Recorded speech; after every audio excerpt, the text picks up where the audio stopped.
মধ্যপ্রাচ্যের চলমান যুদ্ধের টান টান উত্তেজনার মাঝেই নতুন করে সামনে এসেছে ভূপাতিত F-15E যুদ্ধ বিমানের নিখোঁজ ক্রু সদস্যকে ঘিরে এক রুদ্ধশ্বাস মার্কিন উদ্ধার অভিযান।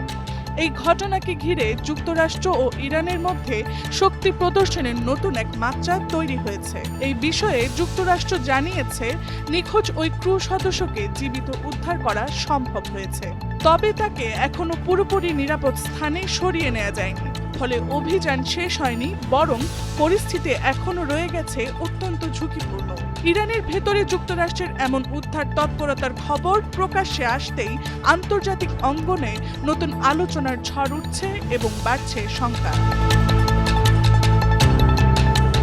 আল জাজিরার প্রতিবেদনে বলা হয়েছে, মার্কিন এক কর্মকর্তা নিশ্চিত করেছেন, প্রচণ্ড গোলাগুলির মধ্যেই বিধ্বস্ত যুদ্ধ বিমানটির দ্বিতীয় ক্রু সদস্যকে উদ্ধার করা হয়েছে।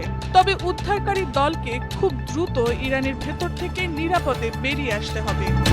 সে কারণে তাকে উদ্ধার করা হলেও বাস্তবে তিনি এখনো পুরোপুরি সুরক্ষিত নন।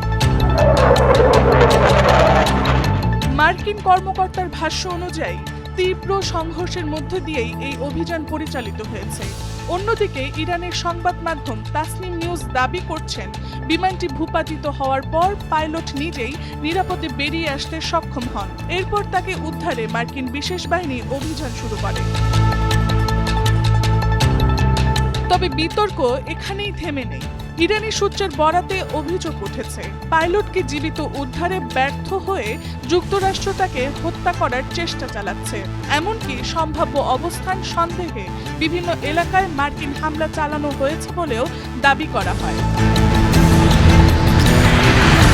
একই সঙ্গে আরও একজন মার্কিন ফ্লাইট ক্রু সদস্যের খোঁজ চলছে বলেও জানানো হয়েছে।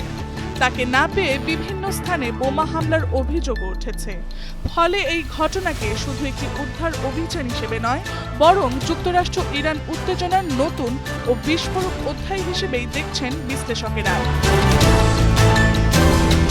Tasnuva Sanjida, Times today.